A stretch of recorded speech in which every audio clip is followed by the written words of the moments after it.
வணக்கம் குழந்தைகளே, இன்னைக்கு தினசரி நீட் உயிரியல் சவால்ல கீழ்வரும் கேள்வியை நம்ம பார்க்க போறோம். கேள்வி என்ன சொல்லுது அப்படின்னு பாத்தீங்கன்னா, செல் சைட்டோபிளாசத்தில் பின்வரும் எந்த புரத கூறுகள் மைட்டாட்டிக் ஸ்பிண்டில் இணைக்கப்படுவதற்கு உதவுகிறது? நுண்குழாய்களா, நுண்ணுயிரிகளா, சென்ட்ரோமியரா, கைனட்டோகோர்களா அப்படின்னு பாத்தீங்கன்னா, இந்த சென்ட்ரோமியர் அப்படின்றது பிரைமரி கன்ஸ்ட்ரக்ஷன், 2 குரோமோசோம் ஆர்ம்களை இணைக்க உதவுகிறது. கைனட்டோகோர் என்பது டிஸ்க் லைக் ஸ்ட்ரக்சர், அது உங்களுக்கு அந்த ஸ்பிண்டில் ஃபைபர் இணைப்பதற்கு உதவுகிறது. நுண்ணுயிரிகள் அல்ல. அப்ப நுண்குழாய்கள். இந்த நுண்குழாய்கள் என்பது டியூபிலின் என்ற புரதத்தின் பாலிமரைசேஷனால் உருவாகிறது.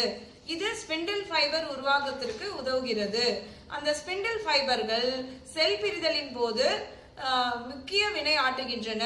உங்களுக்கு புரிந்திருக்கும் என்று நம்புகிறேன் குழந்தைகளே. நன்றி.